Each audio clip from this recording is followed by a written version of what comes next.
بسم اللہ الرحمن الرحیم۔ لوزینہ نے سہارا دے کر تیز چلانے کی کوشش کی اور اسے بتاتی گئی کہ اسے کیسے کیسے حکم اور دھمکیاں ملی ہیں۔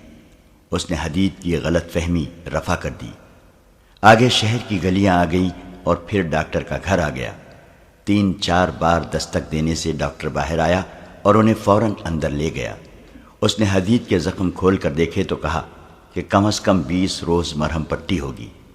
یہ سن کر لوزینہ کے سامنے ایک بہت ہی پیچیدہ مسئلہ آ گیا۔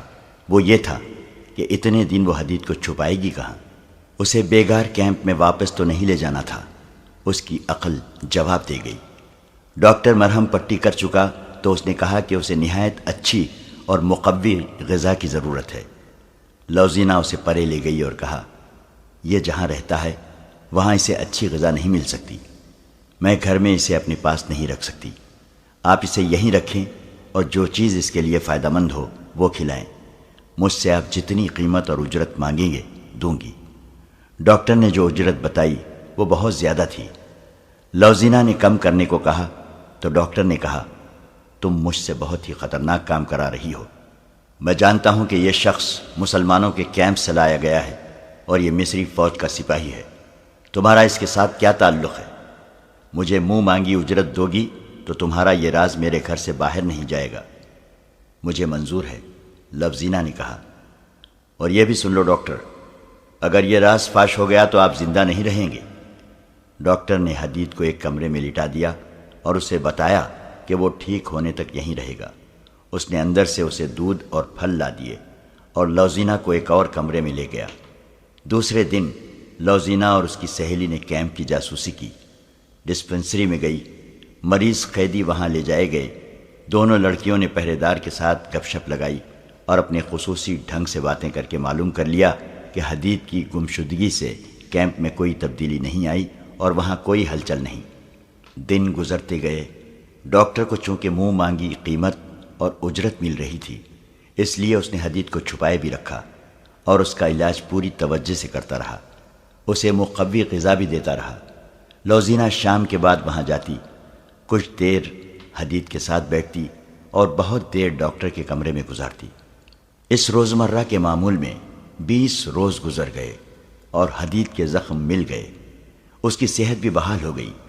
لوزینہ نے ڈاکٹر سے کہا کہ وہ کل رات کسی بھی وقت حدید کو لے جائے گی۔ دوسرے دن اس نے اپنی سہیلی کو استعمال کیا۔ چھوٹے عہدے کا ایک افسر اس کی سہیلی کے پیچھے پڑا رہتا تھا۔ سہیلی نے اس افسر کو جھانسا دیا اور لوزینہ نے اس کے ٹرنک سے اس کی وردی نکال لی جو اس نے حدید کو پہنا دی۔ گھوڑے کا انتظام مشکل نہ تھا، وہ بھی ہو گیا۔ یہ اہتمام اس لیے کیا جا رہا تھا کہ شہر کے ارد گرد مٹی کی بہت اونچی دیوار تھی۔ اس کے 4 دروازے تھے جو رات کو بند رہتے تھے۔ ان دنوں دن کے وقت یہ دروازے کھلے رکھے جاتے تھے کیونکہ سلطان ایوبی کے آنے والے حملے کے لیے فوجوں اور ان کے سامان کی آمد و رفت جاری رہتی تھی۔ سورج غروب ہونے سے کچھ دیر پہلے قلعے کے بڑے دروازے کی طرف ایک صلیبی افسر گھوڑے پر جا رہا تھا۔ اس کی کمر سے لٹکتی ہوئی تلوار مسلمانوں کی طرح ٹیڑھی نہیں سیدھی تھی۔ اس کا دستہ سلیب کی شکل کا تھا۔ وہ ہر لحاظ سے صلیبی تھا۔ دروازہ کھلا ہوا تھا جس سے اونٹوں کا ایک کارواں رسد سے لدا ہوا باہر جا رہا تھا۔ ظاہر یہی ہوتا تھا جیسے یہ گھوڑ سوار افسر اس کارواں کے ساتھ جا رہا ہو۔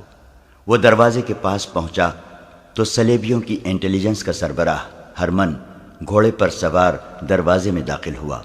وہ کہیں باہر سے آ رہا تھا۔ اس نے اس افسر کو دیکھا اور مسکرایا، مگر اس افسر نے مسکراہٹ کا جواب مسکراہٹ سے نہ دیا۔ ہرمن چند قدم اندر کو آیا تو اس نے گھوڑا روک لیا۔ اسے 200-300 قدم دور لوزینہ کھڑی نظر آئی۔ جس نے ہرمن کو دیکھا تو وہاں سے تیزی سے اپنے ٹھکانے کی طرف چلی گئی۔ علی بن سفیان کی طرح ہرمن بھی ماہر جاسوس اور سراغ رساں تھا۔ اس نے فوراً گھوڑا دروازے کی طرف گھمایا اور ایڑ لگا دی۔ وہ اپنا ایک ایسا شک رفع کرنا چاہتا تھا۔ اس نے گھوڑے کو ایڑ لگائی تو گھوڑا دوڑ پڑا۔ باہر جا کر ہرمن نے دیکھا کہ جو افسر اس کے پاس سے گزرا تھا وہ اتنی دور نکل گیا تھا کہ اس کے تعاقب میں جانا بیکار تھا۔ اس گھوڑ سوار نے دروازے سے نکلتے ہی گھوڑے کو ایڑ لگا دی تھی گھوڑا بہت تیز رفتار تھا۔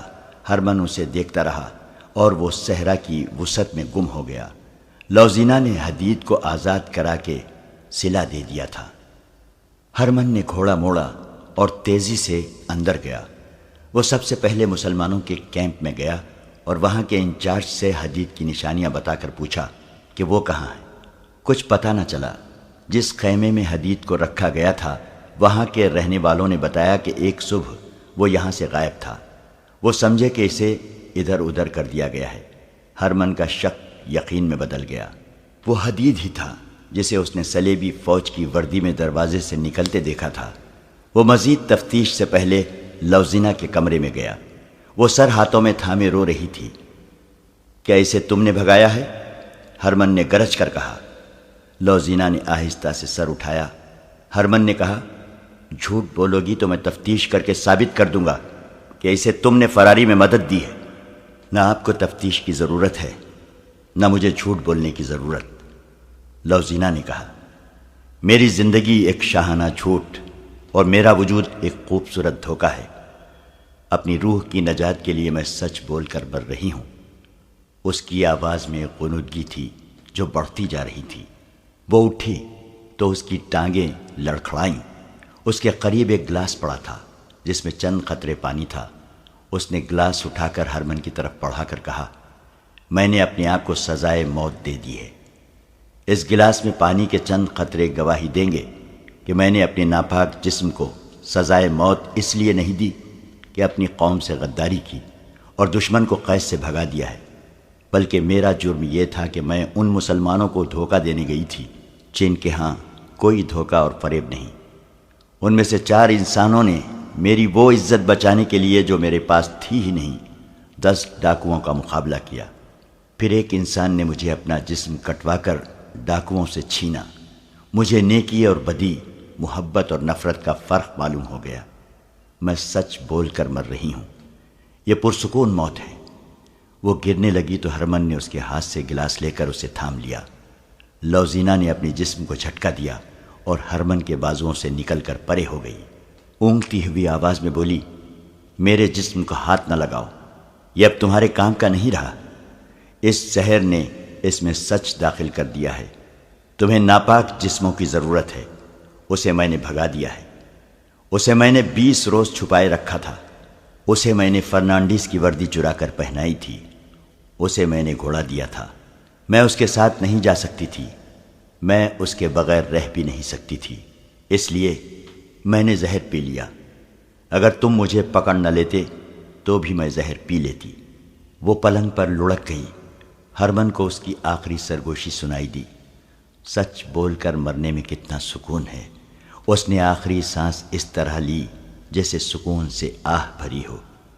اسے جب دفن کر چکے تو ایک افسر نے پوچھا، اس کا کوئی خاندان تھا تو انہیں اس کی موت کی اطلاع دے دو۔ اس کا خاندان ہم ہی تھے، ہرمن نے جواب دیا۔ اسے 10-11 سال کی عمر میں کسی قافلے سے اغوا کر کے لائے تھے۔ سلطان صلاح الدین ایوبی کی فوج کو کوچ کیے 3را دن تھا۔ صلیبیوں نے اسے راستے میں روکنے کے لیے فوج بھیجی تھی۔ حملہ چونکہ کرک پر آ رہا تھا، اس لیے صلیبیوں نے شوبک سے زیادہ تر فوج کرک بھیج دی تھی۔ اس کا ایک حصہ شام کی طرف بھی بھیج دیا گیا تھا تاکہ نور الدین زنگی مدد کے لیے آئے تو اسے کرک سے کچھ دور روکا جا سکے، اور اس فوج کا کچھ حصہ سلطان ایوبی کو راستے میں روکنے والی فوج کو دیا گیا تھا۔ سلطان صلاح الدین ایوبی نے اپنی فوج کو 3 حصوں میں تقسیم کر کے کوچ کرایا تھا اور تینوں کو دور دور رکھا تھا۔ وہ جب اس مقام پر پہنچ گیا جہاں صلیبیوں سے ٹکر ہونی چاہیے تھی، اس نے تینوں حصوں کے کمانڈروں اور ان کے ماتحت کمانڈروں کو اپنے خیمے میں بلایا۔ ہم اس مقام پر آ گئے ہیں جہاں مجھے راز فاش کر دینا چاہیے، سلطان ایوبی نے کہا۔ تم شاید حیران ہو رہے ہوگے کہ میں تمہیں یہ بتاتا رہا ہوں کہ میں کرک پر حملہ کروں گا، مگر میں تمہیں کسی اور طرف لے آیا ہوں۔ میں کرک پر حملہ نہیں کر رہا ہوں، ہماری منزل شوبک ہے۔ ایک سوال تم سب کو پریشان کر رہا ہے کہ میں نے ان 3 جاسوسوں کو، جن میں ایک عالم تھا اور 2 لڑکیاں، کیوں رہا کر دیا تھا؟ اور انہیں محافظ کیوں دیے تھے؟ اس سوال کا جواب سن لو۔ میں نے انہیں اپنے ساتھ والے کمرے میں بٹھا کر درمیان کا دروازہ ات کھلا رکھا اور علی بن سفیان اور 2 نائبین کو یہ بتانا شروع کر دیا کہ میں فلاں تاریخ کو کرک پر حملہ کر رہا ہوں۔ میں جانتا تھا کہ جاسوس سن رہے تھے۔ میں نے ان کے کانوں میں یہ بھی ڈالا کہ میں صلیبیوں سے کھلے میدان کی جنگ سے ڈرتا ہوں۔ اس قسم کی باتیں ان کے کانوں میں ڈال کر انہیں رہا کر دیا اور انہیں محافظ دیے تاکہ وہ صحیح و سلامت شوبک پہنچ جائیں۔ مجھے اطلاع ملی ہے کہ راستے میں ایک حادثہ ہو گیا ہے۔ ڈاکوؤں نے 3 محافظوں اور ایک لڑکی کو مار ڈالا ہے۔ 4تھا محافظ کل رات شوبک سے واپس آ گیا ہے۔ وہاں ہمارے جو جاسوس ہیں انہوں نے اطلاع دی ہے کہ عالم جاسوس زندہ شوبک پہنچ گیا تھا، جس نے میرا دھوکہ کامیاب کر دیا ہے۔ صلیبیوں نے اپنی فوج میری مرضی کے مطابق تقسیم کر دی ہے۔ اس وقت تمہاری فوج کا بایاں والا حصہ صلیبیوں کی بہت بڑی فوج کے بائیں پہلو سے 4 میل دور ہے۔ اس نے بائیں حصے کے کمانڈر سے کہا، آج سورج غروب ہونے کے بعد تم اپنے تمام گھڑ سوار دستے سیدھے آگے 2 میل لے جاؤ گے۔ وہاں سے اپنے بائیں کو ہونا، 4 میل سیدھا جانا، پھر بائیں کو جانا، اور 2 میل پر تمہیں دشمن آرام کی حالت میں ملے گا۔ حملہ کرنا تم جانتے ہو، یہ تیز حملہ ہوگا۔ راستے میں جو کچھ آئے اسے کچلتے ہوئے نکل آؤ اور اپنی اسی جگہ پر آ جاؤ جہاں سے چلے تھے۔ دوسرا حصہ شام کے بعد سیدھا آگے بڑھے گا اور 8-9 میل جا کر بائیں کو ہو جائے گا۔ تمہیں دشمن کی رسد اور قافلے ملیں گے۔ اس کے علاوہ تم دشمن کے عقب میں ہوگے اور دن کے وقت دشمن بائیں والے حصے کے تعاقب میں آئے گا، لیکن تم سامنے کی ٹکر نہیں لوگے۔ دن کو بہت پیچھے آ جاؤ گے، رات کو پھر حملہ کرو گے اور رکو گے نہیں۔ صلیبی آگے بڑھیں گے تو درمیان والا حصہ عقب سے حملہ کرے گا اور دشمن کے سنبھلنے تک بکھر جائے گا۔ تیسرا حصہ جو میرے ساتھ ہے آج رات کوچ کر رہا ہے۔ ہم کل دوپہر تک شوبک کا محاصرہ کر چکے ہوں گے۔ باقی 2 حصے صلیبیوں کو ان طریقوں سے جن کی میں نے تمہیں مشق کرائی ہے دشمن کو صحرا میں پریشان کیے رکھیں گے۔ اس تک رسد نہیں پہنچنے دیں گے۔ وہ جوں ہی پانی کے چشموں سے ہٹے گا تم چشموں پر قبضہ کر لو گے۔ حملہ ہمیشہ پہلو پر کرو گے اور لڑنے کے لیے رکو گے نہیں۔ جانباز دستے ہر رات دشمن کے مویشیوں پر آگ پھینکیں گے۔ یہ 1171 کے آخری دن تھے جب کرک والوں کو سلطان ایوبی کے لمبے انتظار کے بعد پتہ چلا کہ شوبک جیسا اہم قلعہ سلطان ایوبی کے محاصرے میں آ گیا ہے، جبکہ زیادہ تر فوج کرک میں اکٹھی کر لی گئی ہے اور صحرا میں بھیج دی گئی ہے۔ شوبک کو وہ کوئی مدد نہیں دے سکتے تھے۔ صحرا میں جو فوج گئی تھی مسلمان اس کا برا حشر کر رہے تھے۔ صلیبیوں کی پریشانی یہ تھی کہ مسلمان سامنے آ کر نہیں لڑتے تھے، وہ گوریلا اور کمانڈو طرز کے حملوں سے ان کا نقصان کر رہے تھے۔ انہوں نے رسد روک لی تھی، پانی پر مسلمانوں کا قبضہ ہو گیا تھا۔ صلیبیوں کی یہ فوج نہ لڑنے کے قابل رہی تھی نہ پیچھے ہٹ کر شوبک کو بچانے کے لیے پہنچ سکتی تھی۔ شوبک میں صلیبیوں نے قلعے اور شہر کی دیواروں سے تیروں اور برچھیوں سے بہت مقابلہ کیا، لیکن سلطان ایوبی کے نقب زن دستوں نے دیواریں توڑ لیں۔ یہ محاصرہ تقریباً 1.5 مہینہ رہا۔ آخر سلطان ایوبی شوبک میں داخل ہو گیا۔ وہ سب سے پہلے بیگار کیمپ میں گیا جہاں کے بدنصیب قیدیوں نے شکر کے سجدے کیے۔ صلیبیوں کی صحرا والی فوج بے ترتیبی میں پسپا ہو کر کرک کے قلعے میں چلی گئی جہاں بہت سی فوج بیکار بیٹھی تھی، صلاح الدین ایوبی کا انتظار کر رہی تھی۔ 1172 کا دوسرا مہینہ گزر رہا تھا۔ شوبک کا قلعہ تو سر ہو چکا تھا، لیکن شہر میں ابھی بدنظمی اور افراتفری تھی۔ عیسائی اپنے کنبوں سمیت وہاں سے بھاگنے کی کوشش کر رہے تھے، کچھ بھاگ بھی گئے تھے۔ انہیں ڈر یہ محسوس ہو رہا تھا کہ جس طرح انہوں نے شوبک کے مسلمان باشندوں پر ظلم و تشدد کر رکھا تھا، اسی طرح اب مسلمان ان کا جینا حرام کر دیں گے۔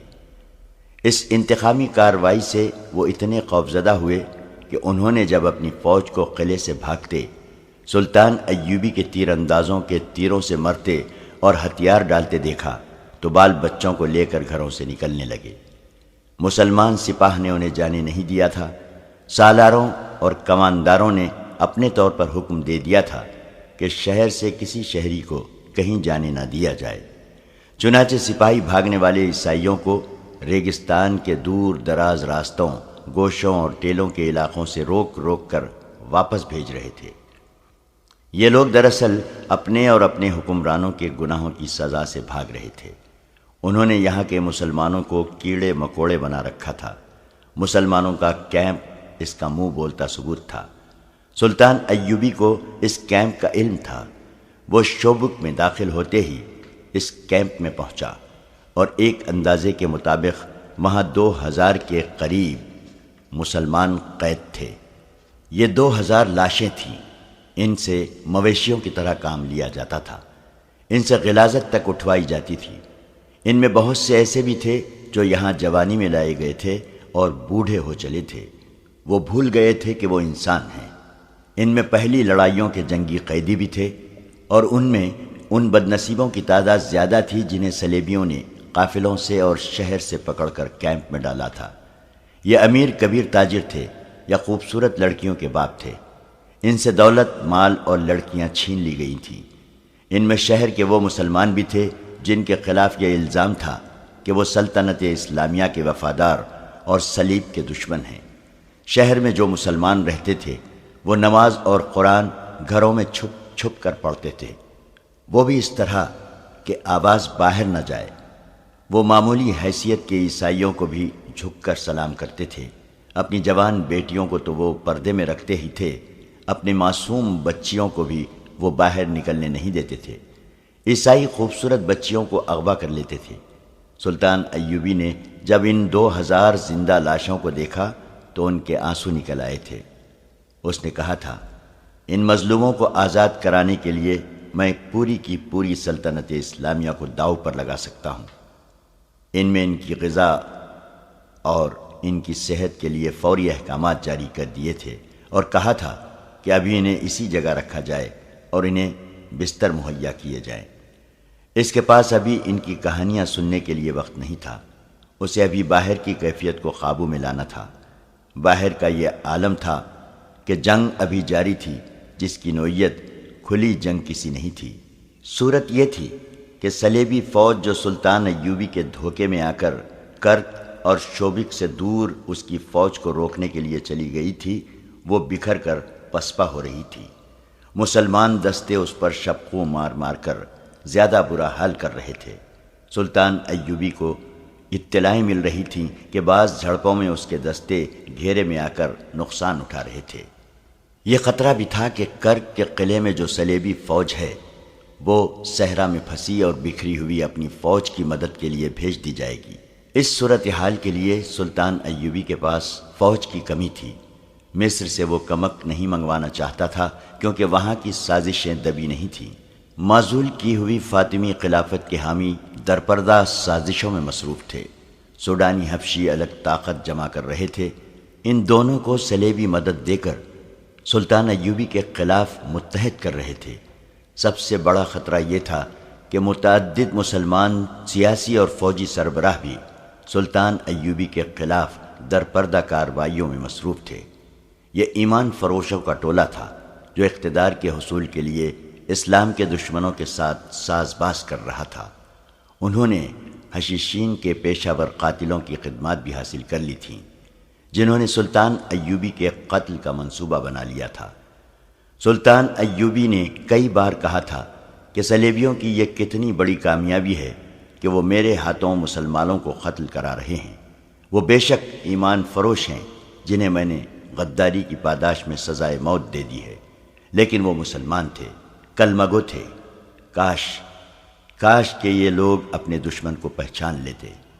اب جب کہ شوبک کا قلعہ اس کے قدموں میں تھا اور وہ قلعے کی دیوار پر اپنے فوجی مشیروں وغیرہ کے ساتھ گھوم رہا تھا، اسے شہر کے مسلمان باشندے گروہ در گروہ ناشتے اور اللہ اکبر کے نعرے لگاتے نظر آ رہے تھے۔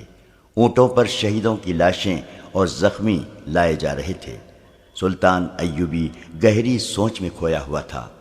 اس کا دست راست بہاؤالدین شداد اپنی یادداشتوں میں لکھتا ہے، صلاح الدین ایوبی کے چہرے پر فتح و نصرت کا کوئی تاثر نہیں تھا۔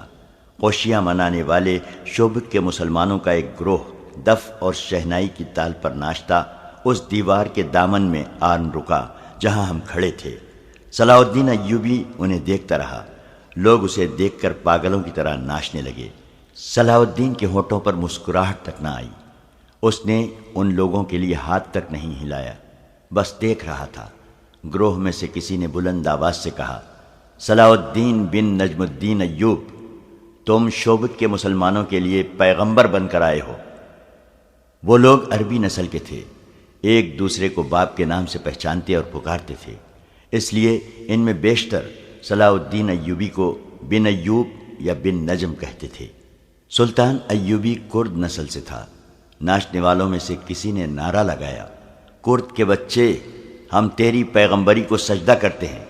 صلاح الدین ایوبی یک لخت بیدار ہو گیا، تڑپ کر بولا، انہیں کہو مجھے گناہگار نہ کرے، میں پیغمبروں کا غلام ہوں، سجدے کے لائق صرف اللہ کی ذات ہے۔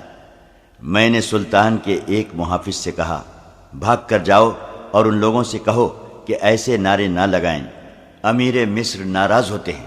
محافظ جانے لگا تو ایوبی نے اسے روک کر کہا، آرام سے کہنا، ان کا دل نہ دکھانا، انہیں ناچنے دو، انہیں گانے دو، انہوں نے جہنم سے نجات حاصل کی ہے۔ میری زندگی ان لوگوں کی خوشیوں کے لیے وقف ہے۔ وہ اور کچھ نہیں کہہ سکا کیونکہ اس کی آواز پھر آ گئی تھی۔ یہ جذبات کا غلبہ تھا۔ اس نے منہ پھیر لیا۔ وہ ہم سب سے اپنے آنسو چھپا رہا تھا۔ کچھ دیر بعد اس نے ہم سب کی طرف دیکھا اور کہا، ہم ابھی فلسطین کی دہلیز پر پہنچے ہیں، ہماری منزل بہت دور ہے، ہمیں شمال میں وہاں تک جانا ہے جہاں سے بحر روم کا ساحل گھوم کر مغرب کو جاتا ہے۔ ہمیں سرزمین عرب سے آخری صلیبی کو ڈھکیل کر بحر روم میں ڈبونا ہے۔ وہیں سلطان ایوبی نے اپنے متعلقہ مشیر کو حکم دیا کہ سارے شہر میں منادی کرا دو کہ کوئی غیر مسلم اس خوف سے شہر سے نہ بھاگے کہ مسلمان انہیں پریشان کریں گے۔ کسی مسلمان فوجی یا شہری سے کوئی تکلیف پہنچے تو وہ قلعے کے دروازے پر شکایت کرے، اس کا ازالہ کیا جائے گا۔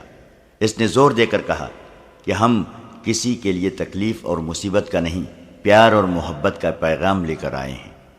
اگر کسی نے اسلامی حکومت کے خلاف کوئی بات یا حرکت کی تو اسے اسلامی قانون کے تحت سزا دی جائے گی جو بہت سخت ہوگی، اور یاد رکھو کہ اسلامی قانون سے نہ کوئی غیر مسلم بچ سکتا ہے اور نہ مسلمان۔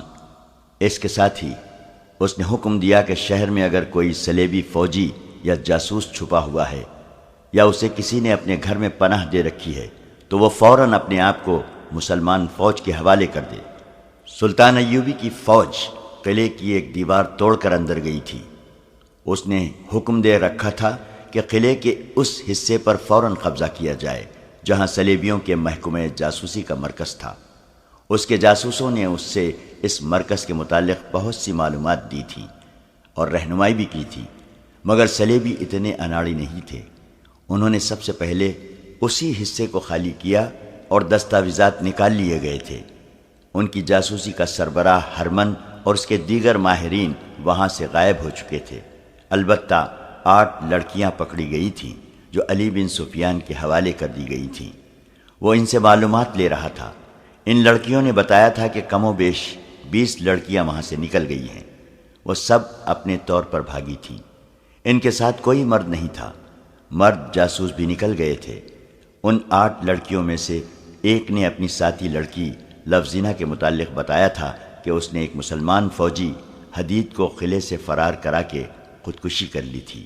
شوبک میں امن اور شہری انتظامات بحال کرنے کی سرگرمیاں تھیں اور کرک میں شوبک پر حملے اور اسے سلطان ایوبی سے چھڑانے کی اسکیمیں بن رہی تھیں، لیکن صلیبی حملے کے لیے اتنی جلدی تیار نہیں ہو سکتے تھے جتنا وہ سمجھتے تھے۔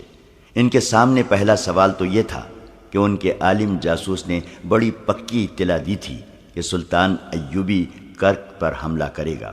اس کی فوجیں کرک کی طرف ہی آ رہی تھیں۔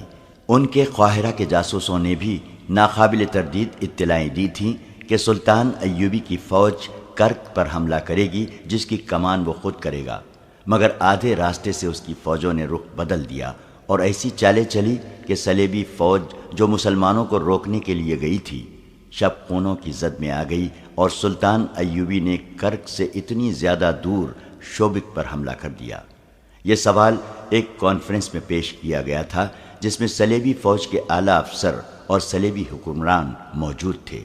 ان کے محکمہ جاسوسی کا سربراہ جرمن نژاد ہرمن اور عالم جاسوس جسے سلطان ایوبی نے قاہرہ سے گرفتار کر کے رہا کر دیا تھا، ملزموں کی حیثیت سے کانفرنس میں پیش کیے گئے۔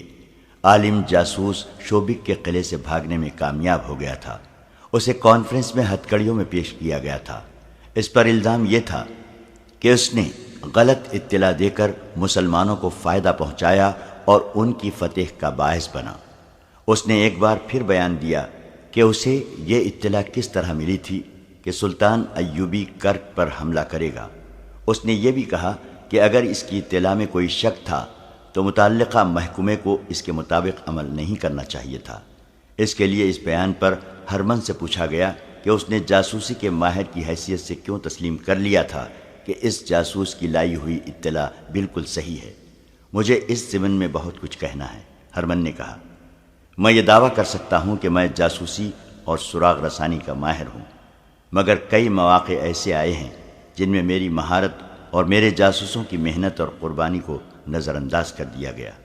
اس کا نتیجہ یہ ہوا کہ میری مہارت فوج کی مرکزی کمان کے حکم یا کسی بادشاہ کے حکم کی نظر ہو گئی۔ اس کانفرنس میں 3 حکمران موجود ہیں اور ان کی متحدہ کمان کے اعلیٰ کمانڈر بھی موجود ہیں، اور جبکہ ہم اتنی بڑی شکست سے دوچار ہوئے ہیں جس میں شوبک جیسا قلعہ ہاتھ سے نکل گیا ہے، اس کے ساتھ میلوں وسیع علاقے پر مسلمانوں کا قبضہ ہو گیا ہے، سال بھر کی رسد اور دیگر ساز و سامان دشمن کے ہاتھ لگا ہے، اور شوبک کی پوری آبادی مسلمانوں کی غلام ہو گئی ہے۔ میں آپ کی خامیاں اور احمقانہ حرکتیں آپ کے سامنے رکھنا اپنا فرض سمجھتا ہوں، اور میں آپ سب کو بصد احترام یاد دلاتا ہوں کہ ہم نے صلیب پر حلف اٹھایا ہے کہ صلیب کے وقار کے لیے اپنا آپ قربان کر دیں گے۔ اگر آپ میں سے کسی کے ذاتی وقار کو ٹھیس پہنچے تو اسے صلیب کا وقار پیش نظر رکھنا چاہیے۔ ہرمن کی حیثیت ایسی تھی کہ کونارڈ، گے آف لوزینیان اور شاہ اگسٹس جیسے قصر بادشاہ بھی اس کی بات رد کرنے کی جرت نہیں کرتے تھے۔ جاسوسی کا تمام تر نظام اس کے ہاتھ میں تھا، ان میں تباہ کار جاسوس بھی تھے۔ ہرمن کسی بھی حکمران کو خفیہ طریقے سے قتل کرانے کی ہمت اور اہلیت رکھتا تھا۔ اسے اجازت دے دی گئی کہ وہ اپنا تجزیہ پیش کرے۔ میں یہ سمجھنے سے قاصر ہوں کہ دشمن کے راز معلوم کرنے کے لیے اور اس کی کردار کشی کے لیے صرف لڑکیوں پر کیوں بھروسہ کیا جا رہا ہے؟ اس نے پوچھا۔ اس لیے کہ عورت انسان کی بہت بڑی کمزوری ہے، کسی حکمران نے کہا۔ کردار کشی کا بہترین ذریعہ عورت ہے، خواہ وہ تحریر میں ہو یا گوشت پوشت کی صورت میں ہو۔ کیا تم اس سے انکار کر سکتے ہو کہ عرب میں بہت سے مسلمان امراء، قلعے داروں اور وزراء کو ہم نے عورت کے ہاتھوں اپنا غلام بنا لیا ہے؟ لیکن آپ یہ نہیں سوچ رہے ہیں کہ اس وقت مسلمانوں کی حکومت فوج کے ہاتھ میں ہے، ہرمن نے کہا۔ ان کا خلیفہ اپنا حکم نہیں منوا سکتا، فوجی امور میں اس کا کوئی عمل دخل نہیں۔ صلاح الدین ایوبی کی مصر میں حیثیت ایک گورنر کی ہے، لیکن اس نے وہاں کے خلیفہ کو معزول کر دیا ہے۔ ادھر نور الدین زنگی ہے جس کی حیثیت ایک سالار اور وزیر کی ہے، لیکن جنگی امور میں اسے بغداد کے خلیفہ سے حکم اور اجازت لینے کی کوئی ضرورت نہیں۔ لہذا یہ پیش نظر رکھیے کہ آپ نے چند ایک امیروں، وزیروں اور قلعے داروں کو ہاتھ میں لے لیا ہے تو ان کی حیثیت چند ایک غداروں کی ہے۔ وہ آپ کو اپنے ملک کا 1 انچ علاقہ بھی نہیں دے سکتے۔ اسلامی سلطنت کے اصل حکمران فوجی ہیں۔ نور الدین زنگی اور صلاح الدین ایوبی نے اپنی فوجوں کی تربیت ایسی کی ہے کہ آپ لڑکیوں سے اس فوج کا کردار خراب نہیں کر سکتے اور نہ ہی کر سکے ہیں۔ اس فوج کے لیے شراب پینا سنگین جرم ہے۔ اسلام میں ہر کسی کے لیے شراب حرام ہے۔ اس پابندی کا اثر یہ ہے کہ مسلمان فوجی ہو یا شہری، وہ اپنے ہوش ٹھکانے رکھتا ہے۔ اگر صلاح الدین ایوبی شراب کا عادی ہوتا تو آج مصر ہمارا ہوتا اور صلاح الدین ایوبی شوبک کے قلعے کا فاتح نہ ہوتا بلکہ اس قلعے میں ہمارا قیدی ہوتا۔ ہرمن، ایک کمانڈر نے اسے ٹوک کر کہا، اپنی بات لڑکیوں تک رکھو، ہمارے پاس مسلمانوں کے اوصاف سننے کے لیے وقت نہیں ہے۔ میں یہ کہنا چاہتا ہوں، ہرمن نے کہا، کہ جاسوسی کے لیے لڑکیوں کا استعمال ناکام ہو چکا ہے۔ گزشتہ 2 برسوں میں ہم بڑی قیمتی لڑکیاں مصر میں بھیج کر مسلمان فوجیوں کے ہاتھوں مروا چکے ہیں۔ لڑکی کے معاملے میں بھی یہ یاد رکھیے کہ عورت ذات جذباتی ہوتی ہے۔ آپ لڑکیوں کو کتنی ہی سخت ٹریننگ کیوں نہ دیں، وہ مردوں کی طرح پتھر نہیں بن سکتی۔ ہم انہیں خطروں میں پھینک دیتے ہیں، خطرہ بہرحال خطرہ ہوتا ہے اور دل و دماغ پر اثر کرتا ہے۔ بعض اوقات حالات بہت ہی بگڑ جاتے ہیں۔ ان حالات میں مسلمان فوجی ہماری لڑکیوں کو تفریح کا ذریعہ بنانے کی بجائے انہیں پناہ میں لے لیتے ہیں اور ان کے جسم اپنے اوپر حرام کر لیتے ہیں۔ لڑکیاں جذبات سے ملغوب ہو کر رہ جاتی ہیں۔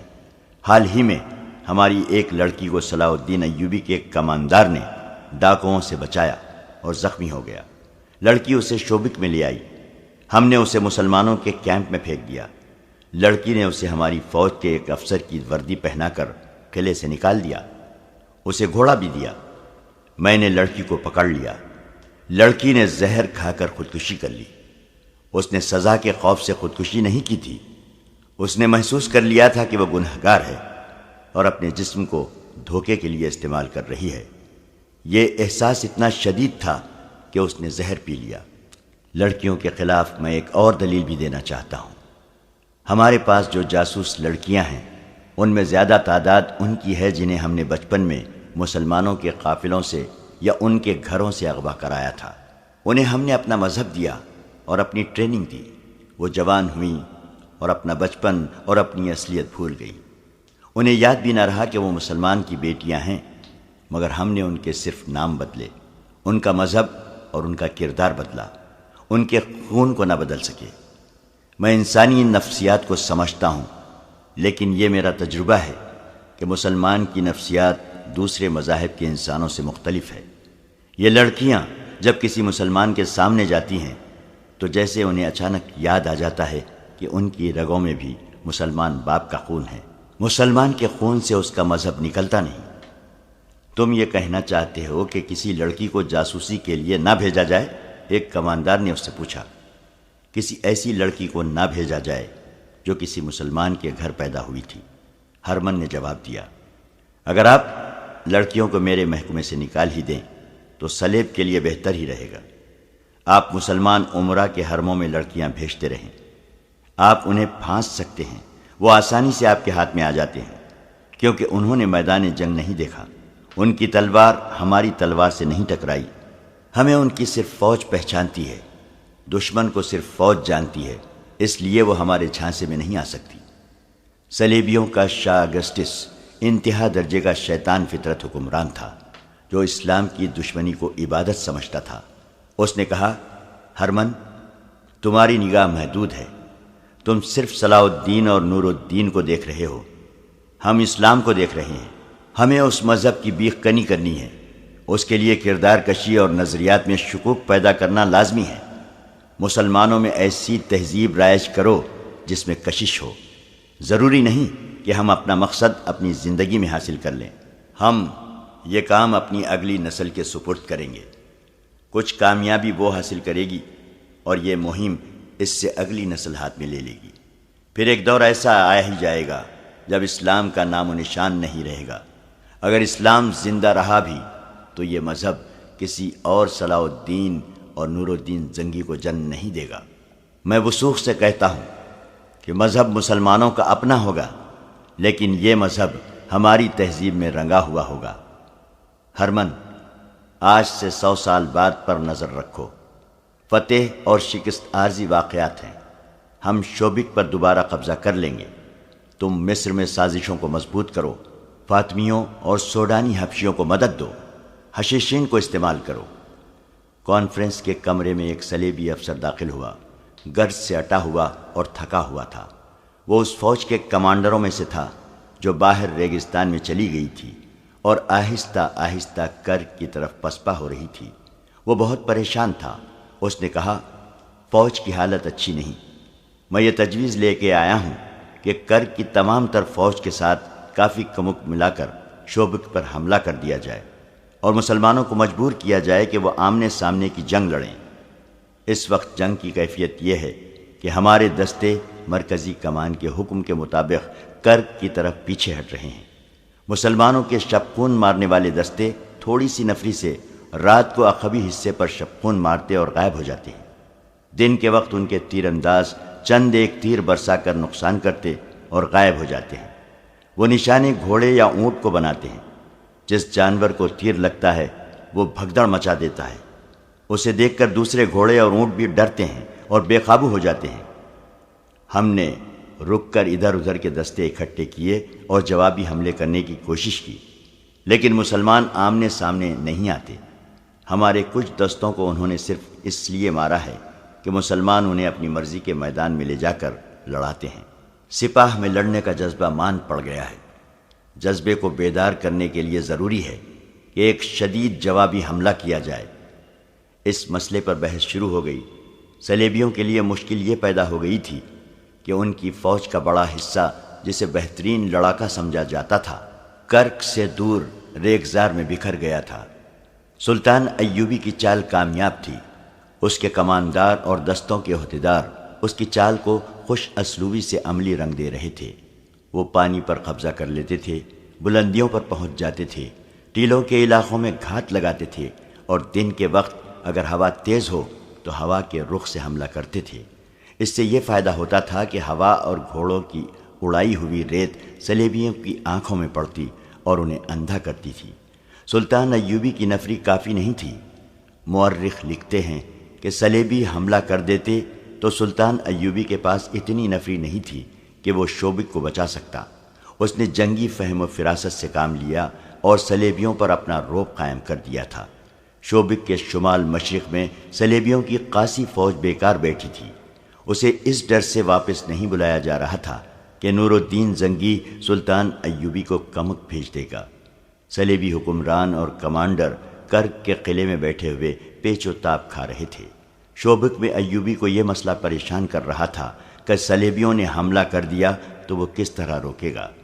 اس نے عیسائیوں کے بھیس میں اپنے جاسوس کرک بھجوا دیے تھے تاکہ صلیبیوں کے عزائم اور منصوبوں سے آگاہ کرتے رہیں۔ اس نے ایسا انتظام کر رکھا تھا کہ اسے محاذ کی خبریں تیزی سے مل رہی تھیں۔ اس نے شوبک سے اور گرد و نواح کے علاقے سے فوج کے لیے بھرتی شروع کر دی اور حکم دیا کہ قلعے میں فوری طور پر ان کی ٹریننگ شروع کر دی جائے۔ صلیبیوں کے بہت سے گھوڑے اور اونٹ قلعے میں رہ گئے تھے۔ باہر کے دستوں کو اس نے حکم بھیج دیا تھا کہ دشمن کے جانوروں کو مارنے کی بجائے پکڑیں اور قلعے میں بھیجتے رہیں۔ نئی بھرتی کی ٹریننگ کے سلسلے میں اس نے یہ حکم جاری کیا کہ انہیں شبخون مارنے کی اور متحرک جنگ لڑنے کی ٹریننگ دی جائے۔ کرک میں جو کانفرنس ہو رہی تھی اس میں ہرمن کی اس تجویز کو رد کر دیا گیا تھا کہ جاسوسی کے لیے لڑکیوں کو استعمال نہ کیا جائے۔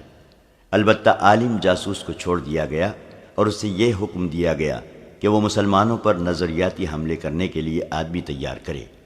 اس کے بعد یہ پوچھا گیا کہ شوبک میں کتنی جاسوس لڑکیاں اور مرد رہ گئے ہیں اور کیا لڑکیوں کو وہاں سے نکالا جا سکتا ہے؟ ہرمن نے انہیں بتایا کہ چند ایک لڑکیاں مسلمان کی قید میں ہیں، کچھ نکل آئی ہیں اور کچھ لاپتہ ہیں۔ مرد جاسوسوں کے متعلق اس نے بتایا کہ چند ایک قید ہو گئے ہیں اور بہت سے وہیں ہیں۔ انہیں اطلاع بھیج دی گئی ہے کہ وہیں رہیں اور اب مسلمان بن کر اپنا کام کریں۔ ایک صلیبی حکمران نے کہا کہ جو لڑکیاں وہاں قید میں ہیں انہیں نکالنا شاید آسان نہ ہو، لیکن ہو سکتا ہے کہ کچھ لڑکیاں وہاں عیسائیوں کے گھروں میں روپوش ہو گئی ہوں، انہیں وہاں سے نکالنا لازمی ہے۔ تھوڑی دیر کے بحث و مباحثے کے بعد طے ہوا کہ ایک ایسا گروہ تیار کیا جائے جو سلطان ایوبی کے شبخون مارنے والے آدمیوں کی طرح جان پر کھیلنا جانتا ہو۔ اس گروہ کا ہر ایک آدمی ذہین اور پھرتیلا ہو، عربی یا مصری زبان بول سکتا ہو۔ اس گروہ کو ایسے مسلمانوں کے بھیس میں شوبک بھیجا جائے جس سے پتہ چلے کہ کرک کے عیسائیوں کے ظلم و تشدد سے بھاگ کر آئے ہیں۔ انہیں یہ کام دیا جائے کہ شوبک میں رہ کر لڑکیوں کا سراغ لگائیں اور انہیں وہاں سے نکالیں۔ اس کام کے لیے وہ جرائم پیشہ آدمی موزوں رہیں گے۔ جنہیں ان کی خواہش کے مطابق جیلوں سے نکال کر فوج میں لایا گیا ہے۔ فوج میں پیشہ ور مجرموں کو تلاش کرو اور انہیں چند دن ٹریننگ دے کر شوبک بھیج دو، لیکن یہ خیال رکھو کہ ان میں وہی سپاہی ہوں جو شوبک میں رہ چکے ہوں اور وہاں کی گلی کوچوں سے واقف ہوں۔ یہاں یہ مسئلہ پیدا ہوا کہ یہ جرائم پیشہ آدمی اس خطے کی زبان نہیں جانتے۔ اس کا حل یہ پیش کیا گیا کہ زیادہ تر ایسے آدمی بھیجے جائیں جو وہاں کی زبان جانتے ہوں۔ متعدد مورخین نے شوبک کی فتح کو کئی ایک رنگ دیے ہیں۔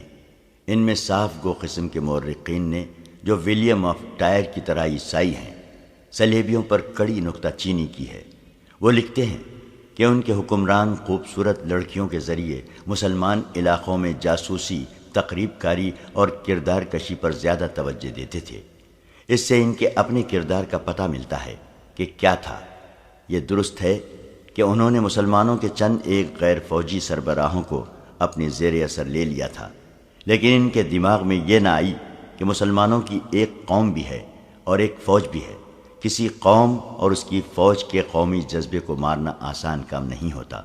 اس صورت میں جب کہ صلیبیوں نے مسلمانوں کے نہتے قافلے لوٹے تھے، ان کی بچیاں اغوا کی تھیں، مفتوحہ علاقوں میں وسیع پیمانے پر آبرو ریزی کی، قتل عام کیا اور مسلمانوں کو بیگار کیمپوں میں ٹھوس کر جانور بنا دیا، مسلمان قوم اور فوج کے جذبے کو مجروح کرنا ممکن ہی نہیں تھا۔ انہوں نے مسلمانوں کے دلوں میں انتقام کا جذبہ پیدا کر دیا تھا۔ اسلام کی صفوں میں چند ایک غدار پیدا کر لینے سے اس مذہب کی عظمت کو مجروح نہیں کیا جا سکتا تھا۔ مورخین نے لکھا ہے کہ اس وقت جب شوبک پر حملے کی ضرورت تھی اور جب سلطان صلاح الدین ایوبی جنگی لحاظ سے کمزور تھا، صلیبیوں نے شوبک سے چند ایک لڑکیوں کو نکال لانے پر توجہ مرکوز کر لی اور اس مہم کے لیے جانبازوں کا گروہ تیار ہونے لگا۔ وہ لکھتے ہیں کہ صلاح الدین ایوبی کی جنگی فہم و فراست کی داد دینی پڑتی ہے کہ اس نے صلیبیوں پر یہ رعب طاری کر دیا تھا کہ اس نے ان کی فوج کو بکھیر دیا ہے۔ صلیبیوں نے اس تاثر کو قبول کر لیا تھا۔ انہوں نے اس طرف توجہ ہی نہ دی کہ ایوبی کی اپنی فوج دستہ دستہ ٹولہ ٹولہ ہو کے بکھر گئی ہے، اور یہ بھی کہا جا سکتا ہے کہ سلطان ایوبی اس صورتحال سے کچھ پریشان بھی تھا۔ اس کے مشیر خاص شداد نے اس کی جس پریشانی کا ذکر کیا ہے وہ یہی ہو سکتی ہے کہ اس کے دستے صلیبیوں کے تعاقب میں بکھر گئے تھے۔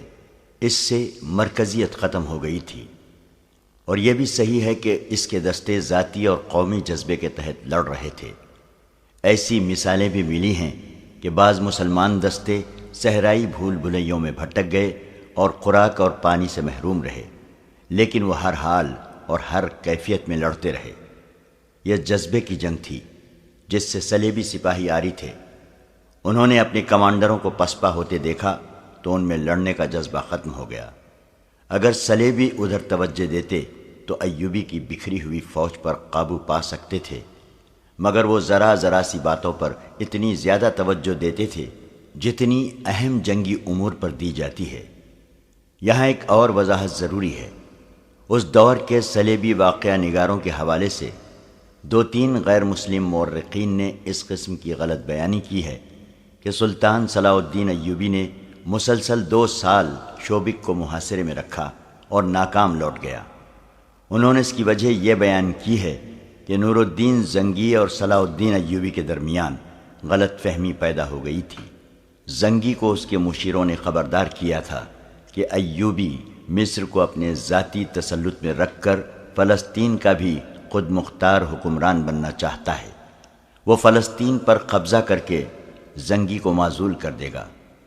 یہ مورخین لکھتے ہیں کہ نور الدین زنگی نے اس بہانے شوبک کو اپنی فوج روانہ کر دی کہ یہ سلطان ایوبی کے لیے کمک ہے، لیکن اس نے اپنے کمانڈروں کو یہ خفیہ ہدایت دی تھی کہ وہ شوبک کے جنگی امور اپنے قبضے میں لے لیں۔ چنانچہ یہ فوج آئی۔ سلطان ایوبی سے کسی نے کہا کہ نور الدین زنگی نے یہ فوج اس کی مدد کے لیے نہیں بھیجی، بلکہ اس کی مرکزی کمان پر قبضہ کرنے کے لیے بھیجی ہے۔ یہ سن کر سلطان ایوبی دل برداشتہ ہو گیا اور وہ شوبک کا محاصرہ اٹھا کر مصر کو کوچ کر گیا۔ عیسائی مورخین نے زنگی اور ایوبی کی اس مفروضہ چپقلش کو بہت اچھالا ہے، لیکن ان مورخین کی تعداد زیادہ ہے جنہوں نے یہ ثابت کیا ہے کہ سلطان ایوبی نے 1.5 ماہ کے محاصرے کے بعد شوبک کا قلعہ لے لیا تھا۔ البتہ یہ پتہ بھی ملتا ہے کہ صلیبی تخریب کاروں نے نور الدین زنگی کو سلطان ایوبی کے خلاف بھڑکانے کی کوشش کی، جو کامیاب نہیں ہو سکی۔ اس کا ثبوت یہ ہے کہ سلطان ایوبی کے والد نجم الدین ایوب لمبی مسافت طے کر کے شوبک پہنچے۔ انہیں شک ہو گیا تھا کہ ان کا بیٹا ایسی حماقت پر اتر ہی نہ آیا ہو، اور کہیں ایسا نہ ہو کہ تخریب کار اس کے کان زنگی کے خلاف بھر دے۔ بہاؤالدین شداد اپنی یادداشتوں میں رقم تراز ہے۔ اپنے والد بزرگوار کو دیکھ کر ایوبی بہت حیران ہوا، ان کے گھٹنے چھو کر مصافحہ کیا اور سمجھا کہ محترم والد اسے فتح کی مبارکباد دینے آئے ہیں، مگر انہوں نے بیٹے کو پہلے الفاظ یہ کہے، کیا نور الدین زنگی جاہل ہے جس نے مجھ جیسے گمنام اور غریب آدمی کے بیٹے کو مصر کا حکمران بنا ڈالا ہے؟ کیا مجھے یہ سننا پڑے گا کہ تیرا بیٹا ذاتی اقتدار کی خاطر سلطنت اسلامیہ کے محافظ نور الدین زنگی کا دشمن ہو گیا ہے؟ جاؤ اور زنگی سے معافی مانگو۔ بات کھلی تو معلوم ہوا کہ سلطان ایوبی کا ذہن صاف ہے اور نور الدین زنگی سے کمک مانگنے والا ہے۔ نجم الدین ایوب مطمئن ہو گئے اور واضح ہو گیا کہ یہ صلیبیوں کی تخریب کاری اور عیاری ہے۔ سلطان ایوبی نے اپنے خصوصی قاصد اور معتمد فقیہ عیسیٰ الحکاری کو اپنے والد محترم کے ساتھ رخصت کیا اور الحکاری کو نور الدین زنگی کے نام ایک تحریری پیغام دیا۔ اس کے ساتھ شوبک کے کچھ تحفے بھی بھیجے۔ اس نے لکھا، بیش قیمت تحفہ شوبک کا قلعہ ہے جو میں آپ کے قدموں میں پیش کرتا ہوں۔ اس کے بعد خدائے عزوجل کی مدد سے کرک کا قلعہ پیش کر دوں گا۔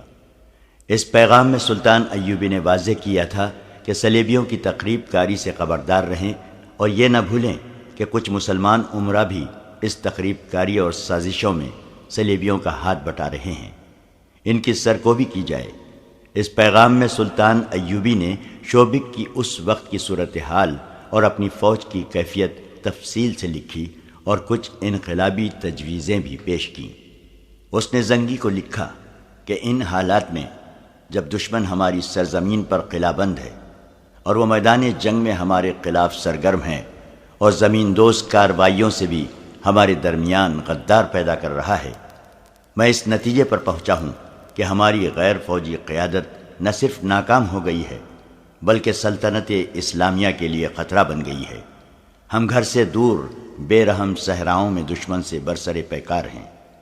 ہمارے مجاہد لڑتے اور مرتے ہیں، وہ بھوکے اور پیاسے بھی لڑتے ہیں، انہیں کفن نصیب نہیں ہوتے، ان کی لاشیں گھوڑوں کے تلے روندی جاتی ہیں اور صحرائی لومڑیاں اور گدھوں کی خوراک بنتی ہیں۔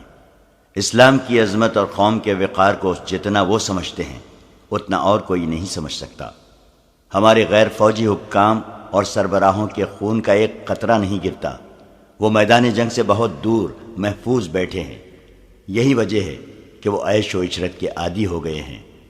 دشمن انہیں نہایت حسین اور چلبلی لڑکیوں اور یورپ کی شراب سے اپنا مرید بنا لیا ہے۔ ہم دین و ایمان کی سربلندی کے لیے مرتے ہیں اور وہ ایمان کو دشمن کے ہاتھ بیچ کر عیش کرتے اور اس کے ہاتھ مضبوط کرتے ہیں۔ سلطان ایوبی نے لکھا کہ اب جب کہ میں فلسطین کی دہلیز پر آ گیا ہوں اور میں نے فلسطین لیے بغیر واپس نہ جانے کا طے کر لیا ہے، میں ضروری سمجھتا ہوں کہ آپ نور الدین زنگی غیر فوجی قیادت پر کڑی نظر رکھیں۔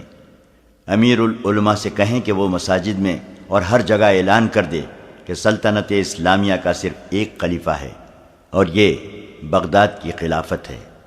ہر مسلمان پر اس واحد خلافت کی اطاعت فرض ہے، لیکن خطبے میں اور کسی مسجد میں خلیفہ کا نام نہیں لیا جائے گا۔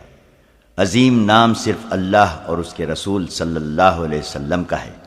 یہ حکم بھی جاری کیا کہ آئندہ جب خلیفہ یا کوئی حاکم کسی دورے یا معائنے کے لیے باہر نکلے گا تو اس کے محافظ دستے کے سوا کوئی جلوس اس کے ساتھ نہیں ہوگا اور لوگ راستے میں رک کر اور جھک جھک کر اسے سلام نہیں کریں گے۔ سلطان ایوبی نے سب سے زیادہ اہم بات یہ لکھی کہ شیعہ سنی تفرقہ بڑھتا جا رہا ہے۔ فاطمی خلافت کی معزولی نے اس تفریقے میں اضافہ کر دیا ہے۔ یہ تفریق ختم ہونی چاہیے۔ بے شک خلافت اور حکومت سنی ہیں، لیکن کسی سنی حاکم یا اہلکار کو یہ حق حاصل نہیں کہ وہ شیعوں کو اپنا غلام سمجھے۔ حکومت اور فوج میں شیعوں کو پوری نمائندگی دی جائے۔ اس قسم کی کچھ اور بھی انقلابی تجاویز تھیں جو سلطان ایوبی نے نور الدین زنگی کو بھیجی۔ مورخین اس پر متفق ہیں کہ زنگی نے ان پر فوری طور پر عمل کیا۔ اپنے ہاں بھی سلطان ایوبی نے شیعہ سنی تفرقہ پیار و محبت، عقل و دانش سے مٹانا شروع کر دیا۔ کرک میں سلیبی سلطان ایوبی پر جوابی وار کرنے پر غور کر رہے تھے۔ ان کی مرکزی کمان نے قاصدوں کے ذریعے اپنی بکھری ہوئی فوج کو احکام بھیج دیے کہ مسلمانوں سے لڑنے کی کوشش نہ کریں، بلکہ نکلنے کی ترکیب کریں تاکہ جوابی حملے کے لیے زیادہ سے زیادہ فوج بچ جائے۔ ان احکام کے ساتھ ہی انہوں نے 40 جابازوں کا ایک گروہ تیار کر لیا، جسے مظلوم مسلمانوں کے بحروپ میں شوبک میں داخل ہوا اور لڑکیوں کو وہاں سے نکالنا تھا۔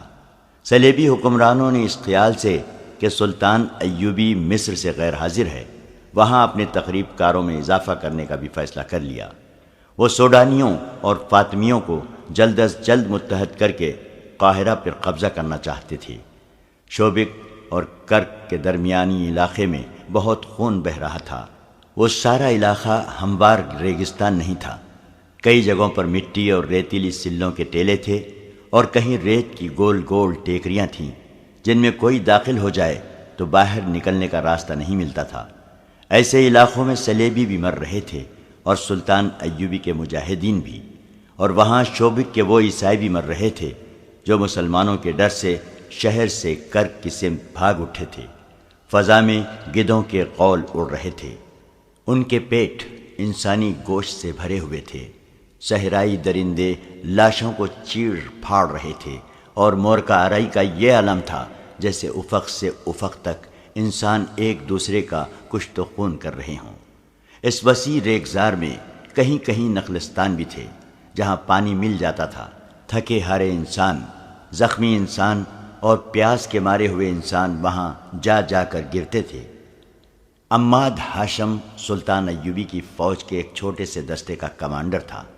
وہ شامی باشندہ تھا، اسی لیے وہ اپنا نام عماد شامی بتایا کرتا تھا۔ صلیبیوں کے خلاف جو جذبہ ہر مسلمان سپاہی کے دل میں تھا وہ عماد شامی میں بھی تھا، لیکن اس کے جذبے میں انتقام کا قہر اور غضب زیادہ تھا۔ اس کے متعلق سب جانتے تھے کہ وہ یتیم ہے اور اس کا سگا عزیز رشتہ دار کوئی نہیں، لیکن اسے یہ یقین نہیں تھا کہ وہ یتیم ہے یا نہیں، کیونکہ اس کا باپ اس کی آنکھوں کے سامنے مرا نہیں تھا۔ وہ 13-14 سال کی عمر میں گھر سے بھاگا تھا۔ اس وقت اس کا گھر شوبک میں تھا۔ اسے اچھی طرح یاد تھا کہ اس کے بچپن میں شوبک پر صلیبیوں کا قبضہ ہوا تھا اور انہوں نے مسلمانوں کا کشت و خون شروع کر دیا تھا۔ اس کا بچپن صلیبیوں کی دہشت میں گزرا تھا۔ اس نے مسلمان جنگی قیدی بھی دیکھے جنہیں مار مار کر لایا جا رہا تھا، اور اس کے سامنے 2 قیدیوں کے سر کاٹ دیے گئے تھے کیونکہ وہ زخموں کی وجہ سے چل نہیں سکتے تھے۔ اس نے مسلمان گھروں سے لڑکیاں اغوا ہوتے دیکھی تھی اور اس نے مسلمانوں کو بیگار میں جاتے بھی دیکھا تھا۔ شوبک کے مسلمان کہا کرتے تھے کہ جب شہر میں عیسائی مسلمانوں کو بلا وجہ پکڑ پکڑ کر کیمپ میں لے جانا شروع کر دیں اور ان کے گھروں پر حملہ کرنے لگیں تو سمجھ لو کہ انہیں مسلمانوں کے ہاتھوں کہیں شکست ہوئی ہے۔ عماد شاہی کا گھر بھی محفوظ نہ رہا۔ اس کی ایک بہن تھی جس کی عمر 7-8 سال تھی۔ اسے وہ بہن یاد تھی۔ وہ بہت خوبصورت اور گڑیا سی تھی۔ گھر میں اس کا باپ تھا، ماں تھی اور ایک بڑا بھائی بھی تھا۔ ایک روز عماد کی گڑیا سی بہن باہر نکل گئی اور لاپتہ ہو گئی۔ باپ نے تلاش کی مگر کہیں نہ ملی۔ ایک مسلمان پڑوسی نے اسے بتایا کہ اسے عیسائی اٹھا لے گئے ہیں۔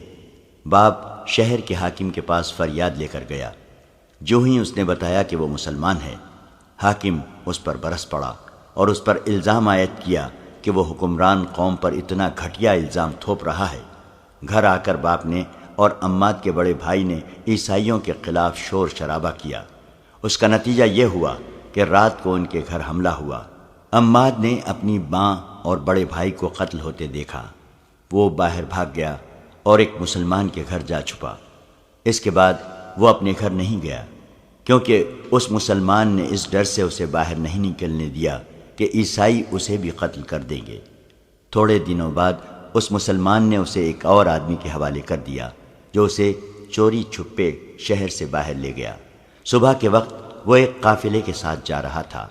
بہت دنوں کی مسافت کے بعد وہ شام پہنچا۔ وہاں اسے ایک امیر کبیر تاجر کے گھر نوکری مل گئی۔ اب اس کی یہی زندگی تھی کہ نوکری کرے اور زندہ رہے۔ وہ ذہنی طور پر بالغ اور بیدار ہو گیا۔ یہ انتقام کا جذبہ تھا۔ اسی جذبے کے زیر اثر اسے فوجی اچھے لگتے تھے۔ اس نے تاجر کی نوکری چھوڑ کر کسی فوجی حاکم کے گھر میں نوکری کر لی۔ عماد نے اسے بتایا کہ اس پر کیا بیتی ہے اور یہ بھی بتایا کہ وہ فوج میں بھرتی ہونا چاہتا ہے۔ اس حاکم نے اس کی پرورش کی اور 16 سال کی عمر میں اسے شام کی فوج میں بھرتی کرا دیا۔ وہ انتقام کے لیے بے تاب تھا۔ اسے 3-4 معرکوں میں شریک ہونے کا موقع ملا جن میں اس کے جوہر سامنے آ گئے۔ 11-12 سال بعد اسے اس فوج کے ساتھ مصر روانہ کر دیا گیا جو نور الدین زنگی نے سلطان ایوبی کی مدد کے لیے بھیجی تھی۔ 2 سال مصر میں گزر گئے۔ پھر خدا نے اس کی یہ مراد بھی پوری کی کہ وہ شوبک پر حملہ کرنے والی فوج کے ساتھ گیا، لیکن اسے اس فوج میں رکھا گیا جسے ریگزار میں صلیبیوں کی فوج پر حملے کرنے تھے۔ وہاں وہ صلیبیوں کے لیے قہر بنا ہوا تھا۔ اس کا چھاپا مار سوار دستہ مشہور ہو گیا تھا۔ عماد شامی اپنے سواروں کو ساتھ لیے صحرا میں صلیبیوں کی مشک لیتا پھرتا اور بھیڑیوں اور چیتوں کی طرح ان پر جھپٹتا تھا، مگر ان کے سینے میں جو آگ لگی ہوئی تھی وہ سرد نہیں ہوتی تھی۔ 1 ماہ بعد اس کے دستے میں کل 4 سوار رہ گئے تھے، باقی سب شہید ہو گئے۔ ایک رات اس نے ان 4 سواروں سے صلیبیوں کے کم و بیش 50 افراد کے دستے پر حملہ کر دیا۔ وہ سارا دن چھپ چھپ کر اس کا پیچھا کرتا رہا۔ دن کے وقت وہ 4 سپاہیوں سے 50 سپاہیوں پر حملہ نہیں کر سکتا تھا۔ ان کے تعاقب میں وہ بہت دور نکل گیا۔ رات کو صلیبی رک گئے اور انہوں نے پڑاؤ کیا، لیکن بہت سے سنتری بیدار رکھے۔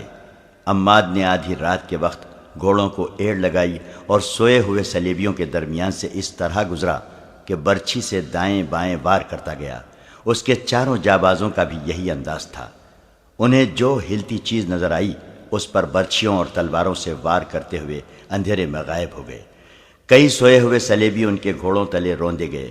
سنتریوں نے تاریکی میں تیر چلائے جو خطا گئے۔ آگے جا کر عماد نے اپنے جانباز سواروں کو روکا اور انہیں وہاں سے آہستہ آہستہ پیچھے لایا۔ اس نے یہ بھی نہ سوچا کہ دشمن بیدار ہو چکا ہے۔ وہ گھوڑ سواروں کو پھر قریب لے گیا اور ایڑ لگانے کا حکم دے دیا۔ اندھیرے میں اسے سائے سے گھومتے پھرتے نظر آ رہے تھے۔ 5 گھوڑے سر پر دوڑتے ان کے درمیان سے گزرے، مگر اب وہ دشمن پر وار کر کے آگے گئے تو وہ 5 کی بجائے 3 تھے۔ 2 کو صلیبی تیر اندازوں نے گرا دیا تھا۔ عماد کا خون اور زیادہ جوش میں آ گیا۔ اس نے اپنے مجاہدوں سے کہا، ابھی انتقام لیں گے۔ یہ اس کی حماقت تھی۔ اس نے اپنے دونوں مجاہدوں کو موڑا اور صلیبیوں کے قریب آہستہ آہستہ آ کر حملے کا حکم دے دیا۔ اب تو گھوڑے بھی تھک گئے تھے اور دشمن پوری طرح بیدار ہو گیا تھا۔ اس حملے کا نتیجہ یہ ہوا کہ عماد اکیلا رہ گیا۔ اب کہ وہ دشمن میں سے نکلا تو اس کے ساتھ اپنے 2 ساتھیوں کی بجائے 2 صلیبی تھے جو اس کا تعاقب کر رہے تھے۔ اندھیرے میں اس نے انہیں ان کی للکار سے پہچانا، ورنہ وہ انہیں اپنے ساتھی سمجھ رہا تھا۔ وہ اس کے سر پر پہنچ گئے۔ انہوں نے اس پر تلواروں سے حملہ کیا۔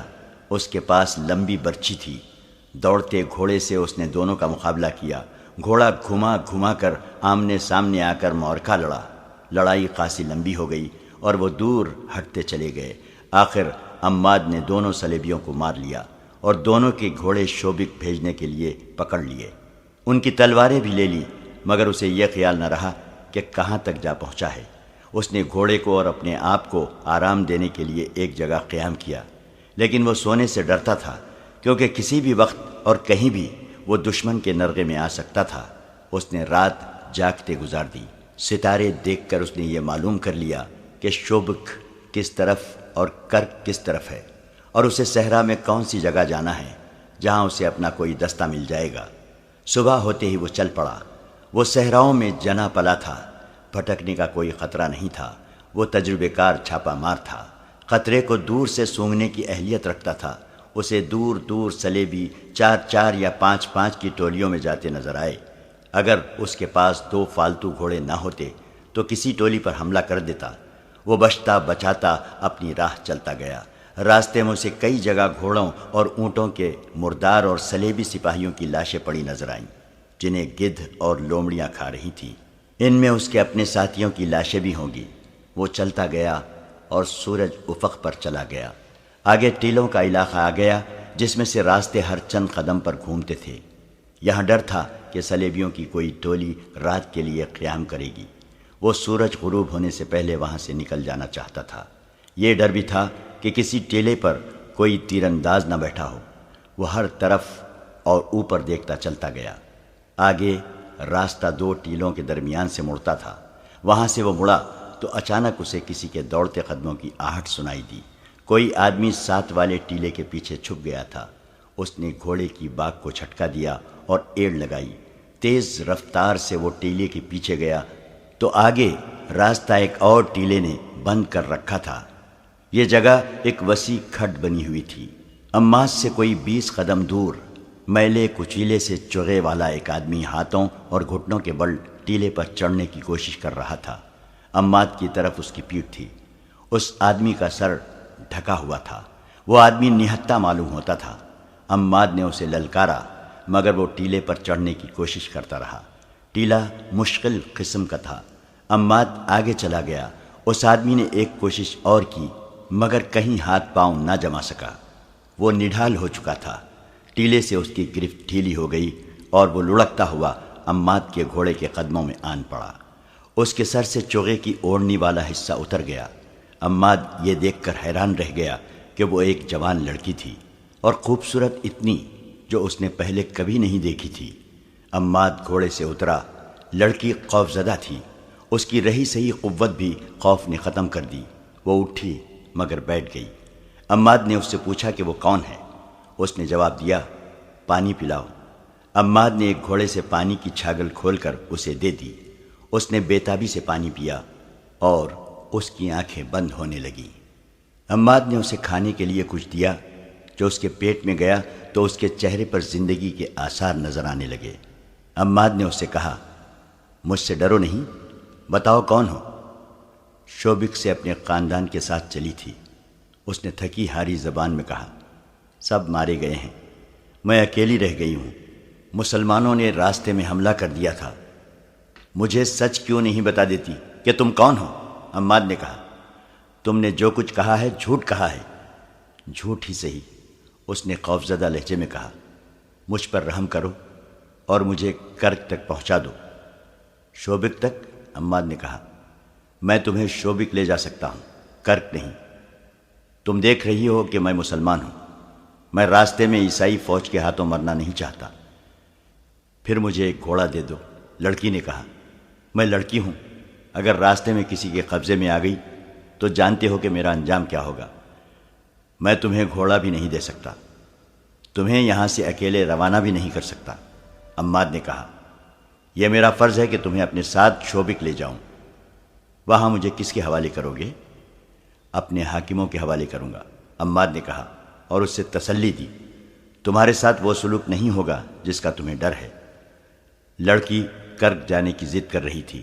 عماد نے اسے بتایا کہ انہیں حکم ملا ہے کہ شوبک کے کسی بھی عیسائی باشندے کو وہاں سے بھاگنے نہ دیا جائے۔ اس کے علاوہ اس نے لڑکی کو خبردار کیا کہ وہ کرک تک نہیں پہنچ سکے گی۔ وہ چونکہ گوری رنگت کی خوبصورت لڑکی تھی، اس لیے لڑکی کو یہ ڈر تھا کہ یہ مسلمان فوجی اسے بے آبرو کرے گا۔ اس نے سوچا کہ کیوں نہ اس کے ساتھ آبرو کا ہی سودا کر کے اسے کہا جائے کہ وہ اسے گھوڑا دے دے۔ لڑکی نے اپنا رویہ بدل لیا اور عماد سے کہا، میں بہت تھکی ہوئی ہوں، آج رات یہیں قیام کیا جائے، صبح شوبک کو روانہ ہو جائیں گے۔ عماد بھی تھکا ہوا تھا، گھوڑوں کا بھی یہی حال تھا۔ وہ لڑکی کی بھی حالت دیکھ رہا تھا۔ اس نے وہیں رکنے کا فیصلہ کر لیا۔ اس سے پہلے لڑکی نے اسے غور سے نہیں دیکھا تھا۔ اس نے یہی دیکھا تھا کہ یہ بڑی ہوئی داڑھی والا مسلمان فوجی ہے جو جسم کی ساخت اور گرد سے اٹے ہوئے چہرے سے وحشی لگتا ہے۔ اس سے اسے رحم کی امید نہیں تھی۔ اب جب کہ اس نے کچھ اور ہی سوچ لیا تھا، اس نے عماد کو گہری نظروں سے دیکھا۔ اس وقت عماد بھی اسے گہری نظروں سے دیکھ رہا تھا اور سوچ رہا تھا کہ اس قدر حسین لڑکی کا اس صحرا میں اکیلے رہ جانا، جہاں صلیبی اور اسلامی سپاہی لمبے عرصے سے بھوکے بھیڑیوں کی طرح بھاگتے دوڑتے پھر رہے ہیں، اس کے لیے کتنا خطرناک ہے۔ اور یہ بھی ہو سکتا ہے کہ اس لڑکی پر سپاہی یا کماندار آپس میں ہی لڑ مرے۔ وہ خود بھی فرشتہ نہیں تھا۔ اس نے لڑکی کی آنکھوں میں جھانکا۔ اس وقت لڑکی اسے دیکھ رہی تھی۔ عماد نے کوشش کی کہ وہ لڑکی سے نظریں پھیر لے، مگر لڑکی کی آنکھوں نے اس کی آنکھوں کو گرفتار کر لیا۔ اس نے اپنے جسم کے اندر کوئی ایسا جذبہ محسوس کیا جو اس کے لیے اجنبی تھا۔ اس نے ایک بار نظریں جھکا لی، مگر آنکھیں اپنے آپ پھر اوپر اٹھ گئیں اور وہ بے چین سا ہونے لگا۔ لڑکی کے ہونٹوں پر ہلکی سی مسکراہٹ آ گئی۔ عماد نے آہستہ سے کہا، تم شاید کنواری ہو؟ ہاں، لڑکی نے جواب دیا اور ذرا سا بھی سوچے بغیر کہہ دیا، میرا دنیا میں کوئی نہیں رہا۔ اگر میرے ساتھ کرک چلے چلو تو میں تمہارے ساتھ شادی کر لوں گی۔ عماد بیدار سا ہو گیا۔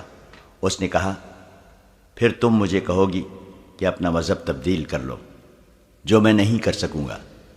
تم شوبک چل کر میرے ساتھ شادی کرو اور مسلمان ہو جاؤ۔ مجھے بہرحال کرک جانا ہے، لڑکی نے کہا۔ اگر میرے ساتھ وہاں تک چلو گے تو تمہاری دنیا بدل جائے گی۔ لڑکی نے سودا بازی شروع کر دی تھی، لیکن عماد کچھ اور ہی سوچ رہا تھا۔ یہ سوچ ایسی تھی جسے وہ سمجھ بھی نہیں سکتا تھا۔ وہ بار بار لڑکی کے چہرے، اس کے ریشمی بالوں اور آنکھوں کو دیکھتا اور سر جھکا کر سوچ میں کھو جاتا تھا۔ لڑکی کی جیسے وہ کوئی بات سن ہی نہیں رہا تھا۔ تھوڑی دیر بعد لڑکی کا چہرہ گہری شام کی تاریکی میں چھپ گیا۔ اس نے گھوڑے کے ساتھ بندھے ہوئے تھیلے میں سے کھانے کی 2-3 چیزیں نکالی، لڑکی کو دیں اور خود بھی کھا لی۔ اس کا جسم اس قدر نڈھال تھا، جو ہی لیٹا اس کی آنکھ لگ گئی۔ آدھی رات کے بعد جب لڑکی نے کروٹ بدلی اور اس کی آنکھ کھل گئی، اس نے عماد کو دیکھا۔ وہ قراٹے لے رہا تھا۔ ان سے چند قدم دور گھوڑے کھڑے تھے۔ رات کے پچھلے پہر کا چاند ٹیلوں کے اوپر آ گیا تھا۔ صحرائی چاندنی آئینے کی طرح شفاف تھی۔ لڑکی نے گھوڑوں کو دیکھا۔ عماد کو اتنا ہوش بھی نہ تھا کہ سونے سے پہلے گھوڑوں کی زینیں اتار دیتا۔ لڑکی نے گھوڑے تیار دیکھے۔ عماد کو گہری نیند سوئے دیکھا اور یہ بھی محسوس کیا کہ پیٹ میں خوراک اور پانی جانے سے اس کا جسم تر و تازہ ہو گیا ہے، تو اس نے اپنے چوغے کے اندر ہاتھ ڈالا۔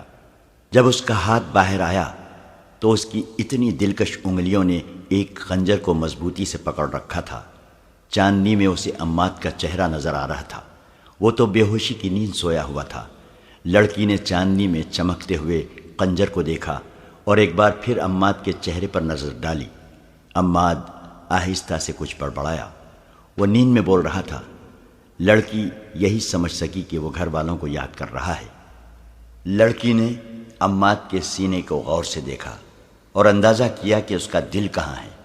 وہ ایک سے دوسرا وار کرنا نہیں چاہتی تھی۔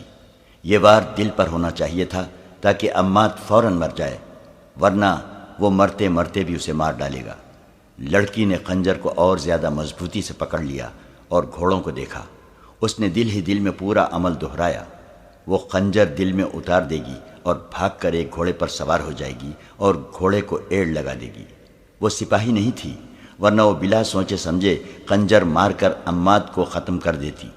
یہی وجہ کافی تھی کہ عماد مسلمان ہے اور اس کا دشمن، مگر وہ بار بار عماد کے چہرے پر نظریں گاڑ لیتی تھی، اور جب اسے قتل کرنے کے لیے خنجر کو مضبوطی سے پکڑتی تو اس کا دل دھڑکنے لگتا تھا۔ عماد ایک بار پھر بڑبڑایا۔ اب کہ اس کے الفاظ ذرا صاف تھے۔ وہ خواب میں اپنے گھر پہنچا ہوا تھا۔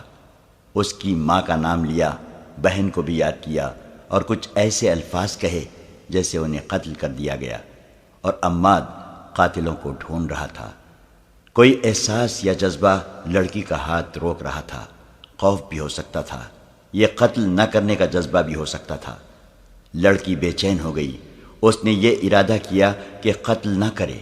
آہستہ سے اٹھے، گھوڑے پر بیٹھے اور آہستہ آہستہ اس کھٹ سے نکل جائے۔ وہ اٹھی اور خنجر ہاتھ میں لیے گھوڑے کی طرف چل پڑی، مگر ریت نے اس کے پاؤں جکڑ لیے۔ اس نے رک کر عماد کو دیکھا تو اچانک اس کے ذہن میں یہ خیال آیا کہ اس مرد نے اتنی بھی پرواہ نہیں کی کہ اسے ایک جوان لڑکی تنہائی میں مل گئی ہے۔ اس نے یہ بھی نہیں سوچا کہ یہ لڑکی عیسائی ہے جو اسے سوتے میں قتل کر سکتی ہے، اور اس نے گھوڑے کی زینیں بھی نہیں اتاری، اور اس نے اپنی برچی اور تلوار بھی احتیاط سے نہیں رکھی۔ کیوں؟ کیا اسے مجھ پر بھروسہ تھا؟ کیا یہ اتنا ہی بے حس ہے کہ میری جوانی اس کے اندر کوئی جذبہ بیدار نہیں کر سکی؟ اسے ایسے محسوس ہونے لگا جیسے اس آدمی نے اسے گھوڑے سے زیادہ قیمتی نہیں سمجھا۔ وہ آہستہ آہستہ ایک گھوڑے تک پہنچی۔ گھوڑا ہنہنایا۔ لڑکی نے گھبرا کر عماد کو دیکھا۔ گھوڑے کی آواز پر بھی اس کی آنکھ نہ کھلی۔ وہ 3 گھوڑوں کی اونٹ میں کھڑی ایک گھوڑے پر سوار ہونے کا ارادہ کر رہی تھی کہ اسے اپنے عقب سے آواز سنائی دی، کون ہو تم؟ لڑکی نے چونک کر پیچھے دیکھا۔ ایک آدمی نے منہ سے وسل بجائی اور کہا، ہماری یہ قسمت۔ وہ 2 تھے، دوسرا ہنسا۔ لڑکی زبان سے پہچان گئی کہ یہ سلیبی ہیں۔ ایک نے لڑکی کو بازو سے پکڑا اور اپنی طرف کھینچا۔ لڑکی نے کہا، میں سلیبی ہوں۔ دونوں آدمی ہنس پڑے اور ایک نے کہا، پھر تم سالم ہماری ہو۔ آؤ ذرا ٹھہرو اور میری بات سنو۔ اس نے کہا، میں شوبک سے فرار ہو کر آئی ہوں۔ میرا نام ایونا ہے۔ میں جاسوسی کے شعبے کی ہوں۔ کرک جا رہی ہوں۔ وہ دیکھو، ایک مسلمان سپاہی سویا ہوا ہے۔ اس نے مجھے پکڑ لیا تھا۔ میں اسے سوتا چھوڑ کر بھاگ رہی ہوں۔ میری مدد کرو۔ یہ گھوڑے سنبھالو اور مجھے کرک پہنچاؤ۔ اس نے انہیں اچھی طرح سمجھایا کہ وہ سلیبی فوج کے لیے کتنی قیمتی اور کارآمد لڑکی ہے۔ ایک سلیبی نے اسے وحشیوں کی طرح بازوؤں میں جکڑ لیا اور کہا، جہاں کہو گی پہنچا دیں گے۔ دوسرے نے ایک بیہودہ بات کہہ دی اور دونوں اسے ایک طرف کو دھکیلنے لگے۔ وہ سلیبی فوج کے پیادہ سپاہی تھے جو مسلمان چھاپا ماروں سے بھاگتے پھر رہے تھے۔ رات وہ چھپ کر ذرا آرام کرنا چاہتے تھے۔ ایسی خوبصورت لڑکی نے انہیں حیوان بنا دیا۔ لڑکی نے جب دیکھا کہ انہیں سلیب کا بھی کوئی خیال نہیں تو اس نے اس امید پر بلند آواز سے بولنا شروع کر دیا کہ عماد جاگ اٹھے گا۔ اسے سپاہیوں نے گھسیٹنا شروع کر دیا۔ اچانک ایک نے گھبرائی ہوئی آواز میں اپنے ساتھی کا نام لے کر کہا، بچو، مگر اس نے بچنے سے پہلے ہی عماد کی برچی اس کے پیٹھ میں اتر چکی تھی۔ دوسرے نے تلوار سونت لی۔ اس وقت لڑکی نے دیکھا کہ اس کے ہاتھ میں خنجر ہے۔ اس نے خنجر سلیبی سپاہی کے پہلو میں گھونپ دیا۔ ایک کے بعد دیگرے 2 اور وار کیے اور چلا چلا کر کہا، تمہیں زندہ رہنے کا کوئی حق نہیں۔ تم سلیب کے نام پر غلیظ داغ ہو۔ جب دونوں سلیبی ٹھنڈے ہو گئے تو لڑکی بے قابو ہو کر رونے لگی۔ عماد نے اسے بہلایا اور کہا، اب یہاں رکنا ٹھیک نہیں، ہو سکتا ہے زیادہ سپاہی ادھر آ نکلے، ہم ابھی شوبک کو روانہ ہو جاتے ہیں۔ اس نے لڑکی سے پوچھا، انہوں نے تمہیں جگایا تھا؟ نہیں، لڑکی نے جواب دیا، میں جاگ رہی تھی اور گھوڑوں کے پاس کھڑی تھی۔ وہاں کیوں؟ گھوڑے پر سوار ہو کر بھاگنے کے لیے۔ لڑکی نے اعتراف کرتے ہوئے کہا، میں تمہارے ساتھ نہیں جانا چاہتی تھی۔ تم نے خنجر کہاں سے لیا ہے؟ میرے پاس تھا، لڑکی نے جواب دیا، میں نے پہلے ہی ہاتھ میں لے رکھا تھا۔ پہلے ہی ہاتھ میں کیوں لے رکھا تھا؟ عماد نے پوچھا۔ شاید اس لیے کہ میں جاگ اٹھوں تو تم مجھے قتل کر دو۔ لڑکی نے جواب نہ دیا۔ عماد کو دیکھتی رہی۔ کچھ دیر بعد بولی، میں تمہیں قتل کر کے بھاگنا چاہتی تھی، بیشتر اس کے کہ تم مجھے قتل کرو۔ میں تمہیں بتا دینا چاہتی ہوں کہ میں نے یہ خنجر تمہیں قتل کرنے کے لیے کھولا تھا، لیکن ہاتھ اٹھا نہیں۔ میں یہ نہیں بتا سکتی کہ میں نے تمہارے دل میں خنجر کیوں نہیں اتارا۔ تمہاری زندگی میرے ہاتھ میں تھی، میں بزدل نہیں، پھر بھی میں تمہیں قتل نہ کر سکی۔ میں کوئی وجہ بیان نہیں کر سکتی، شاید تم کچھ بتا سکو۔ زندگی اور موت اللہ کے ہاتھ میں ہے، عماد نے کہا۔ تمہارا ہاتھ میرے خدا نے روکا تھا اور تمہاری عزت خدا نے بچائی ہے۔ میرا وجود تو ایک بہانہ اور ایک سبب تھا۔ کسی گھوڑے پر سوار ہو جاؤ اور چلو۔ لڑکی نے خنجر عماد کی طرف بڑھا کر کہا، میرا خنجر اپنے پاس رکھ لو ورنہ میں تمہیں قتل کر دوں گی۔ تم میری تلوار بھی اپنے پاس رکھ لو، عماد نے کہا، تم مجھے قتل نہیں کر سکو گی۔ یہ مذاق نہیں تھا، دونوں پر سنجیدگی طاری تھی۔ وہ گھوڑوں پر سوار ہوئے اور تیسرا گھوڑا ساتھ لے کر چل پڑے۔ سورج نکلنے تک وہ اس علاقے میں پہنچ چکے تھے جہاں کوئی صلیبی سپاہی نظر نہیں آتا تھا۔ عماد کی اپنی فوج کے چند سپاہی اسے نظر آئے، جن کے ساتھ اس نے کچھ باتیں کی اور چلتے گئے۔ اپریل کا سورج بہت ہی گرم تھا۔ وہ منہ اور سر لپیٹے ہوئے چلتے گئے۔ دور سے ریت پانی کے سمندر کی طرح چمکتی نظر آتی تھی اور بائیں سمت ریتیلی سلوں کی پہاڑیاں نظر آ رہی تھیں۔ سفر کے دوران وہ آپس میں کوئی بات نہ کر سکے۔ گرمی کے علاوہ ان لاشوں نے بھی ان پر خاموشی طاری کر رکھی تھی جو انہیں ادھر ادھر بکھری ہوئی نظر آ رہی تھیں۔ کوئی ایک بھی لاش سالم نہیں تھی۔ گدھوں اور درندوں نے ان کے اعضاء الگ الگ کر دیے تھے۔ بعض لاشوں کی صرف ہڈیاں اور کھوپڑیاں رہ گئی تھیں۔ عماد نے لڑکی سے کہا، یہ تمہاری قوم کے سپاہی ہیں۔ یہ ان بادشاہوں کی خواہشوں کا شکار ہو گئے ہیں جو اسلامی سلطنت کو ختم کرنے برطانیہ، فرانس، جرمنی، اٹلی اور نہ جانے کہاں کہاں سے آئے ہیں۔ لڑکی خاموش رہی۔ وہ بار بار عماد کو دیکھتی تھی اور آہ بھر کر سر جھکا لیتی تھی۔ عماد نے سلوں کی پہاڑیوں کا رخ کر لیا۔ اسے معلوم تھا کہ وہاں پانی ضرور ہوگا اور سایہ بھی۔ سورج ان کے پیچھے جانے لگا تو وہ پہاڑیوں میں پہنچ گئے۔ تلاش کے بعد انہیں ہری جھاڑیاں اور گھاس نظر آئی۔ ایک جگہ سے پہاڑی کا دامن پھٹا ہوا تھا، وہاں پانی تھا۔ وہ گھوڑوں سے اترے، پہلے خود پانی پیا، پھر گھوڑوں کو پانی پینے کے لیے چھوڑ دیا اور سائے میں بیٹھ گئے۔ تم کون ہو؟ لڑکی نے اس سے پوچھا۔ تمہارا نام کیا ہے؟ کہاں کے رہنے والے ہو؟ میں مسلمان ہوں، عماد نے جواب دیا۔ میرا نام عماد ہے اور میں شامی ہوں۔ رات خواب میں تم کسے یاد کر رہے تھے؟ یاد نہیں رہا، عماد نے کہا۔ میں شاید خواب میں بول رہا ہوں گا۔ میرے ساتھی مجھے بتایا کرتے ہیں کہ میں خواب میں بولا کرتا ہوں۔ تمہاری ماں ہے؟ بہن ہے؟ لڑکی نے پوچھا اور کہا، شاید تم انہیں یاد کر رہے تھے۔ تھیں کبھی، عماد نے آہ بھر کر کہا۔ اب انہیں خواب میں دیکھا کرتا ہوں۔ لڑکی نے اس سے ساری بات پوچھنے کی بہت کوشش کی، لیکن عماد نے اور کچھ نہیں بتایا۔ اس نے لڑکی سے کہا، تم نے اپنے متعلق جھوٹ بولا تھا۔ مجھے پوچھنے کی کوئی ضرورت نہیں کہ تم کون ہو۔ میں تمہیں متعلقہ حاکم کے حوالے کر کے واپس آ جاؤں گا۔ اگر سچ بول سکو تو اپنے متعلق کچھ بتا دو، لیکن یہ نہ کہنا کہ تم ان صلیبی لڑکیوں میں سے نہیں ہو جو ہمارے ملک میں جاسوسی کے لیے آتی ہیں۔ تم ٹھیک کہتے ہو، لڑکی نے کہا۔ میں جاسوس لڑکی ہوں۔ میرا نام ایونا ہے۔ تمہارے ماں باپ کو معلوم ہے کہ تمہارا کام کس قسم کا ہے؟